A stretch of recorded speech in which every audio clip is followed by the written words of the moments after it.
मित्रांनो, ई श्रम कार्डची KYC करण्यासाठी या वेबसाईटवर यायचे आहे. हे राईट साईडला हे ऑप्शन दिसेल तुम्हाला, रजिस्टर ऑन ई श्रम हा ऑप्शन दिसतोय. रजिस्टर ऑन ई श्रम या ऑप्शनवर क्लिक करायचे आहे. क्लिक केल्यानंतर जे काय मोबाईल नंबर तुमच्या आधार कार्डला लिंक आहे हे यावर टाका आणि हे कॅप्चा फिल करा आणि खाली कॅप्चा टाकून सेंड OTPवर क्लिक करा.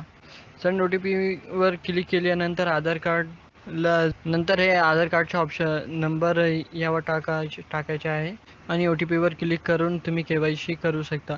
यावर कॅप्चा टाकल्यानंतर सबमिटवर क्लिक करा. सबमिट केल्यानंतर आधार कार्डला जे काय मोबाईल नंबर लिंक आहे यावर OTP जाईन. तर OTP टाकल्यानंतर व्हॅलिडेटला क्लिक करायचे आहे. तुम्हाला हे पेज दिसेल, your personal particular as per Aadhaar. यावर चेकलिस्ट चेकबॉक्सवर क्लिक करायचे आहे आणि update for KYC information click करायचे आहे. KYC केल्यानंतर हे जे काय तुम्हाला पहिला ऑप्शन दिसेल यावर क्लिक करायचे आहे, अपडेट प्रोफाईलवर.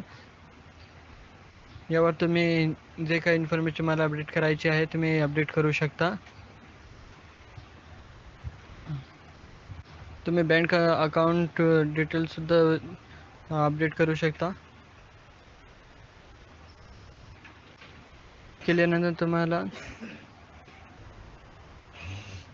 ज्यावर क्लिक करायचे आहे व्हॅलिडेट आणि हे पहा तुम्ही डाउनलोड करू शकता UAN कार्ड. आता तुम्ही डाउनलोड करू शकता. यावर क्लिक करून तुम्ही डाउनलोड करू शकता आणि हे याला अशा प्रकारे तुम्ही सेव्ह करू शकता.